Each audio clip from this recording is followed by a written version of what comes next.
Huminto ka muna sa pag-scroll ngayon din. Ang sasabihin ko sa'yo ay pwedeng magbago kung paano mo nararamdaman ang bawat araw sa natitirang bahagi ng buhay mo. Bago mo isipin ang susunod mong kakainin, bago ka uminom ng gamot, bago ka gumawa ng kahit ano, kailangan mong maintindihan ang isang napakahalagang bagay.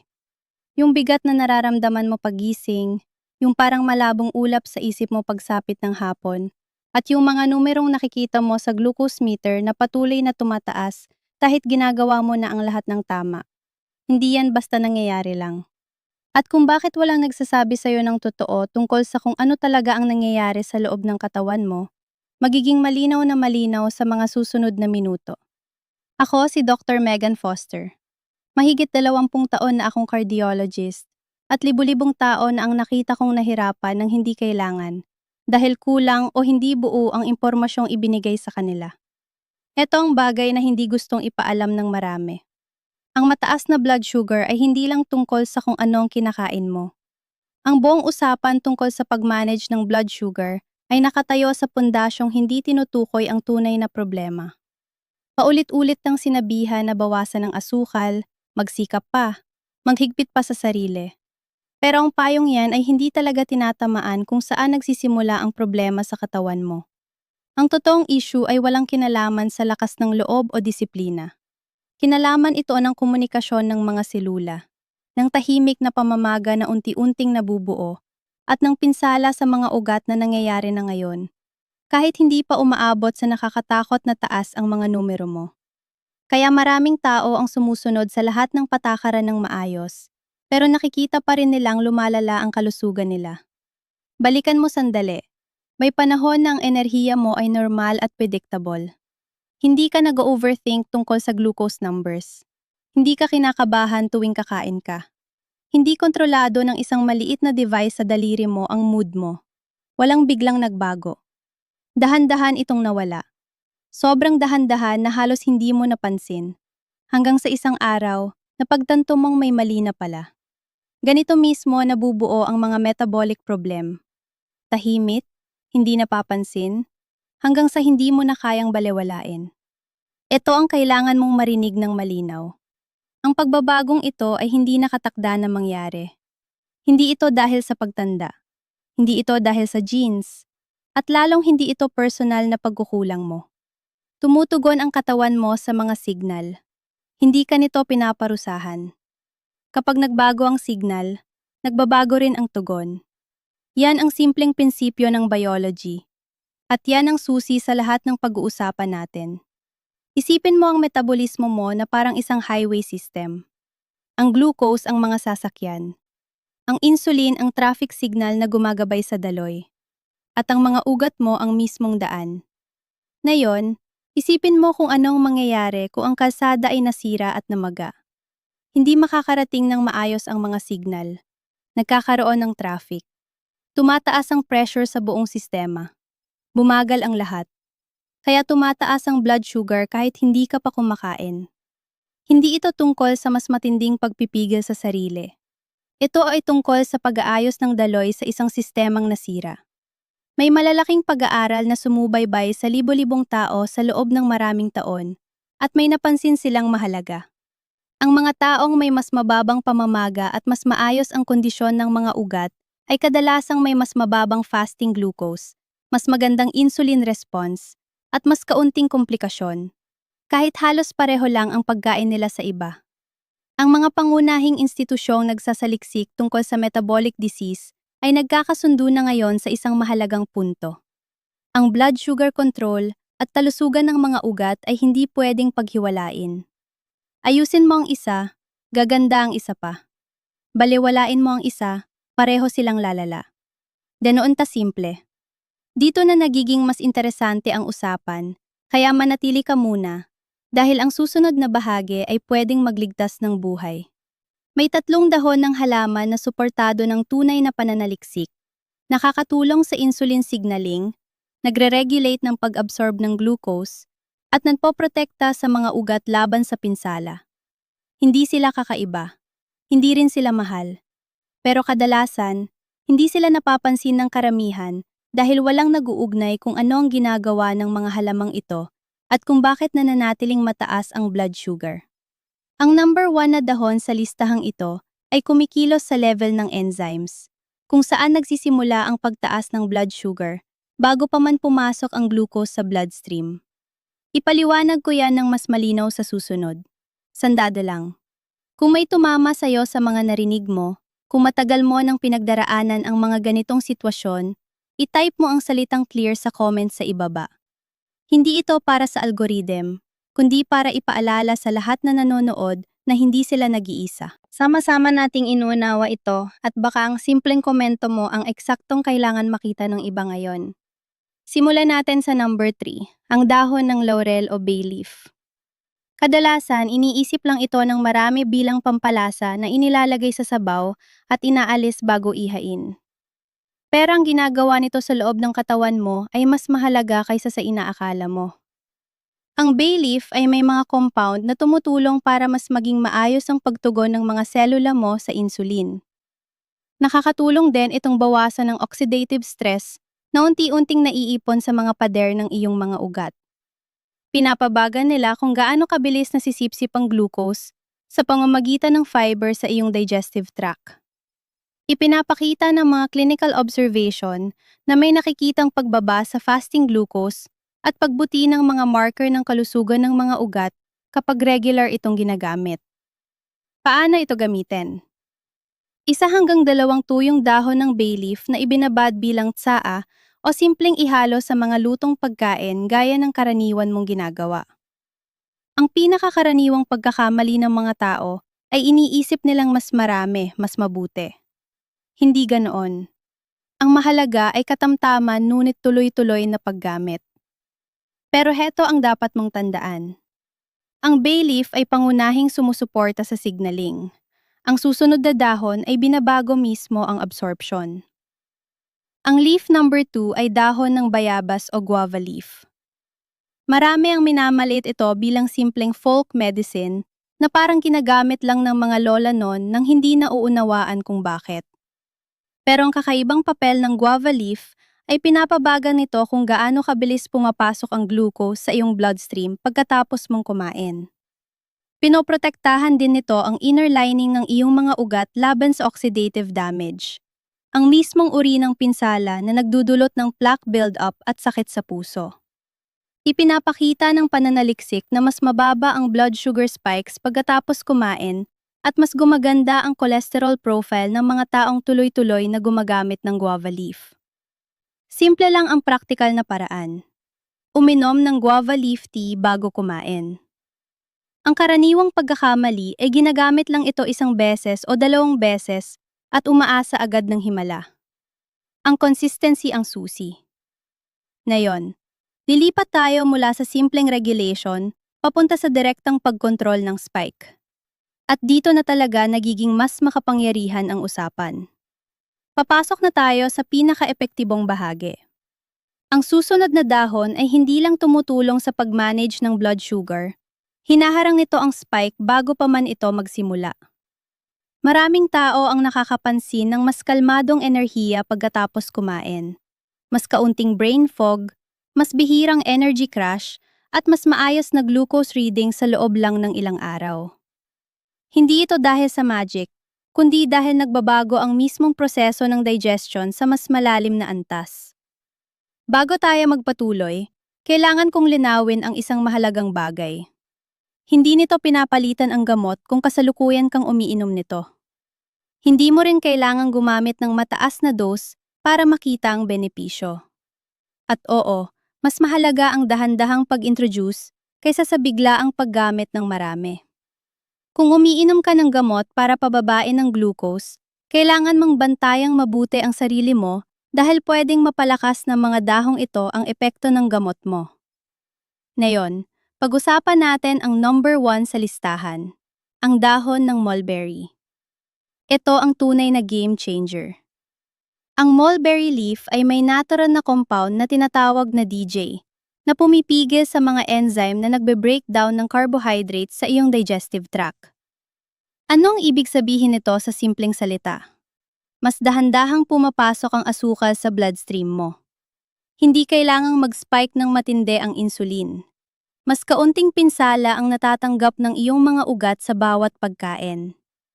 Ipinapakita ng mga pag-aaral sa tao na pwedeng bumaba ng hanggang 40% ang glucose spikes, mas bumababa ang demand sa insulin, at mas nagiging stable ang metabolismo sa pangmatagalan. Ang dahilan kung bakit maraming tao ang hindi nagtatagumpay ay dahil nakatutok sila sa mga numero sa screen, imbes na unawain kung ano ang nagdudulot ng mga numerong iyon. Kapag naintindihan mo kung paano gumagana ang mulberry leaf, titigil ka sa kakahabol sa resulta at magsisimula kang ayusin ang ugat ng problema. Nareto ang hamon para sa susunod na 30 araw. Pumili ka ng isang dahon sa listahang ito. Isa lang. Gamitin mo ito araw-araw ng tuloy-tuloy. Obserbahan mo kung paano tumutugon ang katawan mo. Huwag mong hangarin ang pagiging perpekto. Hangarin mo ang mas malalim na pag-unawa. Pansinin mo kung ano ang nagbabago at kung ano ang nananatili. Isulat mo ito para makita mo ang mga pattern na maaring hindi mo mapansin kung hindi mo itatala. Kung sapat na ang haba ng panahong nabuhay ka para makita mong nagbabago ang katawan mo, hindi ibig sabihin noon na nakatadhana na ang paghina. Ibig sabihin lang, may karanasan ka na. At kapag ang karanasan ay sinabayan ng tamang pag-unawa, kapag tumigil ka sa pakikipaglaban sa katawan mo at nagsimula kang makipagtulungan dito, doon nagsisimula ang tunay na pagbabago. Doon tumutugon ang katawan sa parang ikagugulat mo. Ngayon, palawakin pa natin ang isang mahalagang detalye na kadalasang hindi napapansin ng marami. Ang timing kung kailan mo ginagamit ang mga dahong ito ay halos kasing halaga ng paggamit mismo sa kanila. Ang bay leaf ay mas epektibo kapag kinokonsumo kasabay ng pagkain dahil pinapabagal nito ang absorption ng glucose habang nadudurog ang pagkain. Ang guava leaf naman ay mas epektibo kapag iniinom mga 30 minuto bago kumain dahil kailangan nito ng oras para makipag-interact sa digestive enzymes. Ang mulberry leaf ay pwedeng gamitin sa alinman sa dalawa, pero ayon sa pananaliksik, mas malakas ang epekto nito kung iinumin bago ang unang subo ng pagkain. Ang maliliit na adjustment sa timing na ito ang pwedeng magdulot ng malaking pagkakaiba sa resulta. Pag-usapan natin ang isang bagay na bihirang mabigyan ng pansin. Bakit gumagana ang mga dahong ito samantalang maraming supplements ang hindi? Ang sagot ay nasa bioavailability at synergy. Ang mga buong dahon ng halaman ay naglalaman ng daan-daang compound na nagtutulungan sa para ngayon pa lang natin unti-unting nauunawaan. Kapag in-isolate mo ang isang compound at ginawang pill, nawawala ang synergy na yon. Nawawala rin ang mga supporting molecules na tumutulong para masipsip at magamit ng katawan ang aktibong sangkap. Ang mga buong dahon, lalo na kapag ginawang tsaa, ay nagbibigay ng mas komplikadong halo na mas madaling makilala at maproseso ng katawan. Kaya matagal nang ginagamit ang mga halamang ito sa tradisyonal na medisina, habang ang maraming modernong supplements ay madalas na hindi ganap na nagbibigay ng inaasahang resulta. May isa pang mahalagang katotohanan tungkol sa blood sugar na pwedeng magbago ng paraan ng pagtingin mo sa pag-manage nito. Ang fasting blood sugar, yung numerong nakikita mo pagkagising bago ka pa kumain, ay kadalasang nakadepende sa ginagawa ng iyong atay habang natutulog ka. Naglalabas ang atay ng nakaimbak na glucose buong magdamag para mapanatiling gumagana ang utak at mga organo. Kapag naging resistant ang atay sa insulin signals, masyado itong naglalabas ng glucose, kaya paggising mo, mataas ang numero mo kahit wala kang kinain sa loob ng 8 hanggang 10 oras. Ito ang tinatawag na Down phenomenon. At ito ang dahilan kung bakit maraming tao ang nalilito, kung bakit mas mataas ang blood sugar nila sa umaga kaysa bago matulog. Ang bay leaf at mulberry leaf ay may ipinapakitang potensyal sa pagpapabuti ng insulin sensitivity ng atay, na nangangahulugang maari nitong matulungan na maging mas normal ang paglabas ng glucose sa umaga sa paglipas ng panahon. Hayaan mong ibahagi ko ang isang bagay mula sa mga taon ko sa cardiology na direktang konektado sa pinag-uusapan natin. Kapag tinitingnan ko ang mga angiogram, mga larawan ng loob ng mga ugat, madalas kaya kong hulaan ang blood sugar control ng isang tao base pa lang sa itsura ng kanilang artery walls. May pirma ang matagal na mataas na blood sugar. Ang mga pader ng ugat ay nagiging matigas, namamaga, at nababalutan ng plaque na nagpapakitid sa daluyan. Tumataas ang blood pressure dahil kailangang magtrabaho ng mas mabigat ang puso para itulak ang dugo sa mas masisikip na daanan. Nabubuo ang isang paikot na problema. Sinisira ng mataas na blood sugar ang mga ugat. Ang nasirang mga ugat ay nagpapataas ng blood pressure. Ang mataas na blood pressure ay sumisira sa mga organo, kabilang ang pancreas na gumagawa ng insulin, at lalo pang bumababa ang produksyon ng insulin. Para maputol ang siklong ito, hindi sapat na pababain lang ang glucose numbers. Kailangan ding tugunan ang pamamaga at pinsala sa mga ugat. Kaya napakahalaga ng kakayahan ng guava leaf na protektahan ang artery walls. Pinuputol nito ang siklo sa isang kritikal na punto. Mas nararapat ding pagtuunan ng pansin ang ugnayan ng blood sugar at enerhiya. Kapag hindi makapasok ng maayos ang glucose sa iyong mga selula dahil sa insulin resistance, para kang may full tank ng gasolina pero barado ang linya ng fuel. Nandoon ang enerhiya, nasa dugo mo, pero hindi ito makarating sa mga selula. Kaya maraming may mataas na blood sugar ang laging pagod kahit sapat ang glucose sa katawan. Hindi kakulangan ng fuel ang problema, kundi ang fuel na hindi makarating kung saan ito kailangan. Kapag pinapabagal ng mulberry leaf ang absorption ng glucose at pinapabuti ng bay leaf ang insulin signaling, hindi lang nila binababa ang mga numero. Tinutulungan din nilang makarating ang enerhiya sa mga selula ng mas maayos. Kaya may mga taong nakakaramdam ng dagdag na sigla sa loob lang ng ilang araw, kahit hindi pa gaanong nagbabago ang glucose readings nila. Sagutin natin ang isang tanong na madalas kong marinig. Gaano katagal bago makita ang resulta? Ang totoo, iba-iba ito sa bawat tao. Depende ito sa kung gaano nakalala ang kondisyon ng iyong metabolismo, kung gaano ka ka-consistent, kung ano pang ibang ginagawa mong tama o mali, at sa totoo lang, may mga bagay pa tayong hindi ganap na nauunawaan. May ilan na nakakakita ng pagbabago sa loob ng isang linggo. Ang iba naman ay nangangailangan ng 6 hanggang 8 linggo ng tuloy-tuloy na paggamit bago makakita ng malinaw na resulta. Kaya lagi kong binibigyang diin ang pag-track at pagiging aware. Kung hindi ka nagmamasid, maaring hindi mo mapansin ang maliliit na pagbabago na unti-unting nagbubunga. Mas maayos na tulog, mas stable na mood, mas kaunting cravings, mas kaunting bloating. Madalas nauuna ang mga ito bago pa magpakita ng malaking pagbabago ang glucose meter at kasing halaga sila ng mismong numero. Isa sa pinaka hindi napapansin na bahagi ng blood sugar management ay ang epekto ng chronic stress. Kapag stressed ka, naglalabas ang katawan mo ng cortisol at adrenaline. Ang mga hormone na ito ay naguutos sa atay na maglabas ng glucose sa bloodstream dahil iniisip ng katawan mo na kailangan mo ng enerhiya para lumaban o tumakas sa panganib. Sa modernong buhay, kadalasan ang panganib ay email o traffic jam lang. Pero hindi ito naiintindihan ng katawan mo. Binabahan nito ang dugo mo ng glucose na hindi mo naman kailangan o nagagamit. Kaya tumataas ang numbers mo kahit wala kang kinakain. Mas delikado pa ito dahil nangyayari ito sa panahong mababa na ang insulin sensitivity dahil sa mismong stress hormones.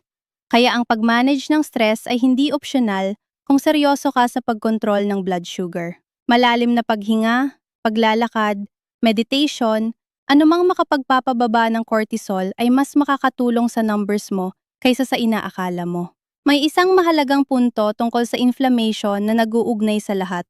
Ang inflammation ay hindi lang simpleng pamamaga na nakikita mo. Ang chronic low-grade inflammation ay nangyayari sa level ng mga selula. Tahimik, hindi nakikita, at unti-unting sumisira sa mga tissue sa loob ng maraming taon bago pa lumabas ang sintomas. Ang ganitong uri ng inflammation ay dulot ng kakulangan sa tulog, processed foods, kakulangan sa galaw, tuloy-tuloy na stress, at pati na rin ng mataas na blood sugar. Isa na namang vicious cycle. Ang mataas na blood sugar ay nagdudulot ng inflammation. Ang inflammation ay nagpapalala ng insulin resistance, at ang insulin resistance ay lalo pang nagpapataas ng blood sugar. Ang mga anti-inflammatory compounds sa bay leaf, guava leaf, at mulberry leaf ay tumutulong putulin ang siklong ito sa iba't ibang punto. Kaya hindi lang basta pagbaba ng glucose ang benepisyo nila, inaatake nila ang ugat ng problema, hindi lang ang sintomas. Pag-usapan natin ang nangyayari sa iyong bituka, dahil dito talaga nagiging kapansin-pansin ang epekto ng mulberry leaf. Kapag kumain ka ng carbohydrates, hinahati ito ng mga enzyme sa iyong small intestine para maging simpleng asukal na pwedeng maabsorb sa bloodstream. Kapag mas mabilis ang prosesong ito, mas mabilis at mas mataas ang spike ng blood sugar. Ang compound na DJ sa mulberry leaf ay kahawig ng istruktura ng sugar molecules at parang niloloko nito ang mga digestive enzymes. Nauubos ang oras ng enzyme sa pagproseso ng DJ imbes na sa tunay mong pagkain, kaya mas mabagal pumapasok ang glucose sa bloodstream. Hindi ito tungkol sa pagkain ng mas kaunti o pag-iwas sa carbs. Ito ay tungkol sa pagbabago kung paano pinoproseso ng katawan mo ang mga carbs na kinakain mo. Ang parehong pagkain na magdudulot ng matinding spike kung walang mulberry leaf ay magiging mas banayad ang pagtaas kapag may kasama ito. Sa paglipas ng panahon, ang pag-iwas sa matitinding spike ay nangangahulugan ng mas kaunting demand sa insulin, mas kaunting stress sa pancreas, at mas kaunting pinsala sa mga ugat. May isa pang mahalagang bagay tungkol sa guava leaf na dapat bigyang diin. Ang proteksyon nito sa artery walls ay hindi lang para maiwasan ang future damage. May mga bagong ebidensya na nagpapakita na ang antioxidant sa guava leaf ay maaring makatulong, kahit papaano, sa pag-repair ng existing damage. Ang endothelium, ang manipis na inner lining ng iyong mga blood vessel, ay may kakayahang maghilom kung aalisin ang mga bagay na sumisira dito at bibigyan ito ng tamang suporta mula sa nutrients. Mukhang ginagawa ng guava leaf ang dalawang bagay na iyon. Binabawasan nito ang oxidative stress na sumisira sa endothelium at nagbibigay rin ito ng mga compound na sumusuporta sa pag-repair nito. Kaya may mga pag-aaral na nagpapakita ng mas maayos na daloy ng dugo at mas mababang blood pressure kapag tuloy-tuloy ang paggamit ng guava leaf. Kapag mas malusog ang mga ugat, mas maayos ang sirkulasyon, mas mababa ang panganib sa puso, at mas mahusay ang pagdadala ng oxygen at nutrients sa bawat bahagi ng katawan mo. Hayaan mong ibahagi ko ang isang pattern na napansin ko sa mahigit 2 dekada kong practice. Ang mga pasyenteng nagtatagumpay sa pangmatagalang metabolic health ay hindi yung mga biglang nagbabago ng sobra overnight. Sila yung gumagawa ng maliliit pero tuloy-tuloy na adjustments at pinapanindigan ito. Naiintindihan nila na hindi ito tungkol sa pagiging perpekto, kundi sa unti-unting pagbabago ng baseline ng katawan nila. Hindi nila pinapagalitan ang sarili nila kapag may isang araw na pumalya o may mataas na reading. Tinitingnan nila ang trend sa loob ng linggo at buwan, hindi ang bawat araw. Ang ganitong pagbabago ng mindset, mula sa paghahabol ng perfection papunta sa consistency, ay kadalasang mas mahalaga pa kaysa sa anumang supplement o gamot. Ang mga dahon na pinag-uusapan natin ay mas epektibo sa ganitong konteksto, bilang bahagi ng pangmatagalang approach, hindi bilang mabilisang solusyon. May isa pang nakakaintrigang bagay tungkol sa bay leaf na lampas pa sa blood sugar. Naglalaman ito ng mga compound na tinatawag na parthenolides na pinag-aaralan dahil sa epekto nito sa inflammatory pathways sa buong katawan. Ang inflammation sa kasukasuan, sa bituka, at kahit sa utak ay kadalasang konektado sa parehong molecular pathways na nadudulot ng pamamaga sa mga ugat. Kaya may mga taong nagsisimulang gumamit ng bay leaf para sa blood sugar, pero napapansin din nilang gumagaan ang pakiramdam ng kanilang joints o gumaganda ang digestion nila. Ang katawan ay konektado sa mas malalim na paraan kaysa sa iniisip natin. Kapag nabawasan ang systemic inflammation, lumalabas ang mga benepisyo sa iba't ibang bahagi ng katawan, kahit hindi mo inaasahan. Pag-usapan natin ang paraan ng paghahanda, dahil mas mahalaga ito kaysa sa inaakala ng marami. Kapag gumagawa ka ng tsaa mula sa mga dahong ito, ang temperatura ng tubig at tagal ng pagbabad ay nakakaapekto sa kung anong mga compound ang makukuha mo. Ang sobrang init na tubig ay pwedeng makasira sa ilang sensitibong compound, habang ang kulang sa init ay hindi naman makakapaglabas ng ibang kailangan ng init para ma-extract. Ang pinakamainam na paraan para sa karamihan ng mga dahon na ito ay painitin ang tubig hanggang sa halos kumulo, ibuhos ito sa mga dahon, takpan ang lalagyan para hindi makatakas ang mga volatile compounds at hayaan itong mababad ng 10 hanggang 15 minuto. Hindi ibig sabihin na mas matagal ay mas mabuti. May mga mapapait na compound na lumalabas kapag sobra ang pagbabad na maaring makasira sa lasa at magpababa ng tsansa na ituloy mo ang pag-inom nito. Tandaan, consistency ang mas mahalaga kaysa intensity. Isang tanong na madalas kong naririnig ay kung nakakaapekto ba ang mga dahong ito sa mga gamot. Ang totoo, kulang pa ang malawakang pag-aaral tungkol sa kombinasyon ng herbs at gamot. Alam natin na ang mulberry leaf ay pwedeng magpalakas ng epekto ng mga gamot na nagpapababa ng blood sugar, kaya maaring kailanganin mong bawasan ang dose ng gamot mo habang gumaganda ang readings mo. Pero dapat itong gawin sa gabay ng doktor. Ang guava leaf naman ay maaring makaapekto sa blood pressure medications dahil kaya rin itong magpababa ng blood pressure. Ang bay leaf ay karaniwang ligtas, kasabay ng karamihan ng gamot, pero limitado pa rin ang kumpletong datos. Kung umiinom ka ng anumang gamot, magsimula sa maliit na dami ng isang dahon muna. Bantayan mong mabuti ang mga readings mo at ipaalam ito sa iyong doktor. Huwag mong isipin na dahil natural ay wala ng risk.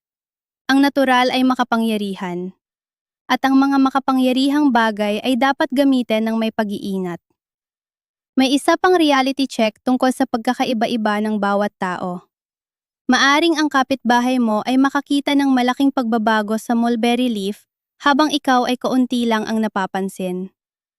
Ang kaibigan mo ay maaring gustong-gusto ang guava leaf tea habang ikaw ay nahihirapang inumin ito. Ang kapatid mo ay maaring mas tumugon sa bay leaf habang sayo ay kaunti lang ang epekto. Normal lang ito. Lahat tayo ay may iba't ibang genetic background, iba't ibang gut bacteria na nagpoproseso ng mga compound na ito, iba't ibang antas ng pinsala sa katawan, at iba't ibang lifestyle at stress level. Huwag kang panghinaan ng loob kung ang unang dahon na subukan mo ay hindi agad nagdulot ng malaking pagbabago. Ito ay proseso ng pag-explore, hindi simpleng reseta. Nangangalap ka ng impormasyon tungkol sa sarili mong katawan. May halaga ang impormasyong iyon, kahit na ipinapakita lang nito kung ano ang hindi gumagana para sa'yo. Pag-usapan natin ang isang bagay na madalas iniisip ng marami, ang gastos at accessibility. Isa sa mga dahilan kung bakit pinili ko ang tatlong dahong ito ay dahil napakaabot kaya nila kumpara sa mga prescription medication o mamahaling supplements. Ang dried bay leaves ay makikita sa halos lahat ng grocery sa spice aisle sa murang halaga.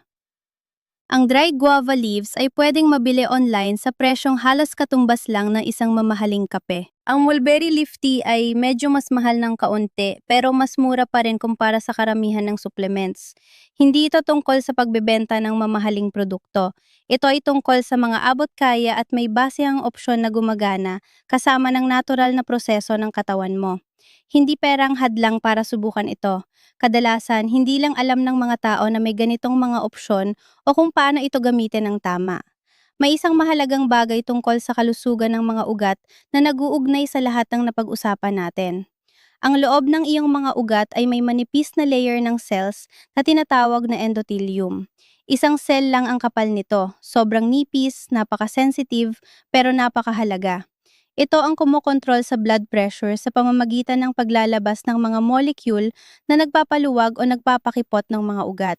Pinipigilan din ito ang pamumuo ng dugo sa pamamagitan ng pagpapanatiling maayos ang daloy. Kinokontrol nito ang inflammation at immune responses sa loob ng pader ng ugat. Kapag nasira ang endothelium dahil sa mataas na blood sugar, oxidative stress at inflammation, nawawala ang mga function na ito. Tumataas ang blood pressure, mas madaling mabuo ang clots at lalong lumalala ang inflammation. Ang pagprotekta sa isang layer ng cells na ito ay isa sa pinakamahalagang bagay na magagawa mo para sa pangmatagalang kalusugan. Kaya napakahalaga ng kakayahan ng guava leaf na protektahan ang mga ugat. Hindi ka lang basta nagmamanage ng mga numero. Pinoprotektahan mo ang mismong mga estruktura ng katawan na nagpapanatili sa'yo na buhay. Narito ang isang practical na tip na kayang magpalakas pa ng epekto ng lahat ng napag-usapan natin. Ipares mo ang paggamit ng mga dahong ito sa paglalakad pagkatapos kumain. Isang 10 hanggang 15 minutong lakad pagkatapos kumain. Hindi kailangang mabigat, simpleng paglalakad lang, ay malaki ang naitutulong sa paraan ng pagproseso ng katawan mo ng glucose mula sa pagkain. Kapag aktibo ang muscles mo, nagagamit nila ang glucose kahit hindi gaanong nangangailangan ng insulin. Ibig sabihin, mas mababa ang blood sugar spikes, mas kaunti ang demand sa insulin, at mas kaunti ang stress sa pancreas. Kapag pinagsama mo ang paglalakad pagkatapos kumain at ang pag-inom ng mulberry leaf tea bago kumain, tinatamaan mo ang glucose spike mula sa dalawang direksyon. Pinapabagal ng mulberry ang absorption habang pinapabilis ng paglalakad ang paggamit ng glucose. Mas malakas ang kombinasyon kaysa sa bawat isa ng mag-isa. Ito ang ibig sabihin ng pakikipagtulungan sa katawan mo, imbes na kontrahin ito. Pag-usapan natin ang isang bagay na madalas pumipigil sa mga tao bago pa sila magsimula. Ang takot na magbago ng masyadong maraming bagay ng sabay-sabay at hindi malaman kung ano ang talagang gumagana. Makatuwiran ang takot na ito. Kung sabay-sabay mong babaguhin ang diet mo, magsisimula ka ng 3 bagong supplements, mag-exercise ka, at ayusin mo ang tulog mo sa loob ng 1 linggo, hindi mo malalaman kung alin doon ang nagdulot ng pagbabago. Kaya ang rekomendasyon ko ay magsimula sa 1 dahon lang, isa lang. Gamitin mo ito ng tuloy-tuloy sa loob ng 2 hanggang 4 na linggo habang hindi mo binabago ang iba pang bagay. I-track mo ang numbers mo at kung ano ang nararamdaman mo. Pagkatapos, kung gusto mo, saka ka magdagdag ng pangalawang hakbang. Mas mabagal ang paraang ito, pero nagbibigay ito ng malinaw na data tungkol sa kung ano ang gumagana para sa natatangi mong katawan. Ang kaalamang iyon ay mas mahalaga kaysa sa mabilis pero magulong resulta. May mahalagang bagay tungkol sa kung paano naiipon ang metabolic damage. Bawat blood sugar spike, bawat pagtaas ng inflammation, bawat sandali ng mataas na oxidative stress ay nagdudulot ng maliit na pinsala. Ang isang spike ay hindi mahalaga. Kahit 100, hindi pa gaanong kritikal. Pero libo-libong spike sa loob ng maraming taon, iyan ang gumubuo ng sakit. Tahimik na naiipon ang pinsala hanggang sa dumating ang puntong hindi na ito tahimik. Kaya napakahalaga ng pagsisimula ng mga hakbang na ito ngayon kahit hindi pa ganoon kalala ang mga numero mo. Pinipigilan mo ang pinsala sa hinaharap, hindi lang ginagamot ang kasalukuyang sintomas. Ang prevention ay hindi nakikita. Hindi mo makikita ang heart attack na hindi nangyari o ang komplikasyong naiwasan mo. Pero sa hindi nakikitang bahagi na yon, nagaganap ang tunay na tagumpay. May isa pa akong napansing mahalagang aspeto, ang sikolohiya ng pamamahala ng chronic disease. Kapag sinabi sa'yo na may kondisyon ka na panghabang buhay, nalalala lang, at nangangailangan ng tuloy-tuloy na sakripisyo, nakakapanghina ito ng loob. Nawawala ang pag-asa. Maraming tao ang hindi namamalayang sumusuko kahit sinusunod pa rin nila ang mga dapat gawin. Pero kapag naintindihan mo na ang katawan mo ay may kakayahang magbago at mag-recover, na tumutugon ito sa mga signal na kaya mong impluwensyahan at nang maliliit pero tuloy-tuloy na hakbang ay kayang baguhin ang direksyon ng kalusugan mo, bumabalik ang pag-asa. At ang pag-asa ay may physiological na epekto. Nakakaapekto ito sa stress hormones mo, sa mga ginagawa mo araw-araw, sa consistency mo, at sa resulta. Ang impormasyong ito ay hindi lang tungkol sa mga dahon at blood sugar. Ito ay tungkol sa pagbabalik ng paniniwala na posible ang pagbuti dahil totoo naman talaga. Ipaliwanag natin sa simpleng paraan ang isang mas technical na konsepto. Ang mitochondria, ang maliliit na power plants sa loob ng bawat selula, ay malaki ang naapektuhan ng blood sugar control. Kapag pabago-bago at biglaan ang pagpasok ng glucose sa mga selula dahil sa paulit-ulit na spike, napapagod at nasisira ang mitochondria. Kapag nasira sila, mas kaunting enerhiya ang nalilika at mas maraming inflammatory waste ang napoproduce. Nagdudulot ito ng pagkapagod at mas maraming inflammation, na lalo pang nagpapalala ng insulin resistance at blood sugar control. Isa na namang vicious cycle. Ang mas kontroladong pagpasok ng glucose na dulot ng mulberry leaf, kasama ng pagbawas ng inflammation mula sa 3 dahon, ay tumutulong protektahan ang mitochondria. Kapag mas malusog ang mitochondria, mas mataas ang enerhiya, mas mababa ang inflammation, mas maayos ang insulin sensitivity, at mas kontrolado ang blood sugar. Lahat ay magkakaugnay. Pag-usapan natin ang realistic expectations dahil napakahalaga nito. Hindi kayang pababain ng mga dahong ito ang fasting blood sugar na 200 pababa sa 90 sa loob ng isang linggo. Hindi rin ito kayang baligtarin ang 20 taon ng pinsala sa loob lang ng 30 araw. Ang kaya nilang gawin, kung gagamitin ng tuloy-tuloy, ay unti-unting baguhin ang baseline mo papunta sa mas malusog na direksyon. Halimbawa, ang fasting glucose na nasa 140 ay maaring bumaba sa 125 sa loob ng 2 buwan. Ang post-meal spikes na umaabot sa 200 ay maaring bumaba sa 160. Sa papel, parang maliit lang ang mga pagbabagong ito, pero napakalaki ng epekto nila sa pag-iwas sa pangmatagalang pinsala. Ang 10 o 20 puntos na improvement na napapanatili sa loob ng maraming taon ay malaking bagay sa pagbawas ng panganib ng komplikasyon. Huwag mong maliitin ang dahan-dahang pagbuti. Kadalasan, mas sustainable at mas naaayon ito sa natural na proseso ng katawan kaysa sa biglaang pagbabago. May isa pang aspeto na dapat mas pagtuunan ng pansin sa usapang ito, ang tulog. Ang mahinang tulog ay kayang sirain ang blood sugar control sa maraming paraan. Pinapataas nito ang cortisol, pinapalakas nito ang gutom hormones, at pinapahina ang hormones na nagsasabi sa'yo na busog ka, kaya mas nagkakaroon ka ng craving sa junk food.